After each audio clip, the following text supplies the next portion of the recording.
Saturday అంటేనే మా ఇంట్లో ఫాస్టింగ్ అని చెప్పాను కదా. ఫాస్టింగ్ అంటే పొద్దుంతా ఏం ఉపవాసం ఉండము. మధ్యాహ్నం అన్నం తింటాం, రాత్రికి టిఫిన్ చేసుకుంటాం. ఈరోజు టిఫిన్ అయితే chapatis with my favourite paneer curry.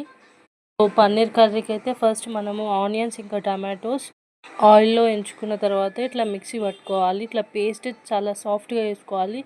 తర్వాత ఇట్లా పన్నీర్ కట్ చేసుకోవాలి. చిన్న చిన్న ముక్కలు అయితే ఈజీగా ఫ్రై అవుతాయి. సో అందుకోసం అనేసి చిన్న ముక్కలు చేశాను.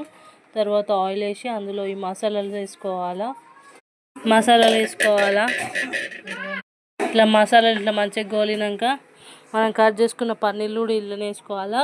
మీకు సపరేట్గా కావాలనుకుంటే పన్నీర్లు సపరేట్గా గోలించుకొని గ్లాస్లో వేసుకోవచ్చు. తర్వాత కొత్తిమీర వేసుకోవాలి. కొత్తిమీర ఇట్లా నూనెలో వేసుకుంటేనే మంచిగా ఉంటుంది, ఫ్లేవర్ వస్తుంది. తర్వాత మనం ముందుగా గ్రైండ్ చేసుకున్న పేస్ట్ ఇందులో వేసుకోవాలి.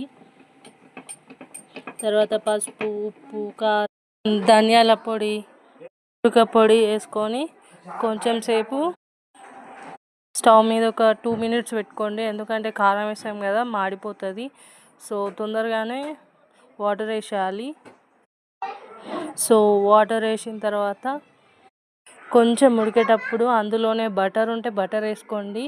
కస్తూరి మేతి ఫ్లేవర్ మీకు ఇష్టమైతే వేసుకోండి, నాకైతే ఇష్టం ఉండదు, సో స్కిప్ చేశాను. కొంచెం వేయనట్లయితే బటర్ అయితే వేసాను. సో పన్నీర్ అయితే ఇట్లా బ్రౌన్ కలర్లో గోలించుకోండి, లేకపోతే మంచి రాదు కర్రీ. మా మమ్మీ అయితే చపాతీ పిండి విసికి పెట్టింది, చపాతీలు చేయాలి. మా ఇంట్లో చపాతీల కన్నా ఎక్కువ ఇట్లా పాములు, బొమ్మలు అయితే పిండితోని. సో ఫైనల్ అవుట్పుట్ అయితే నేను చపాతీలు అన్నీ వేసిన తర్వాత చూపిస్తాను.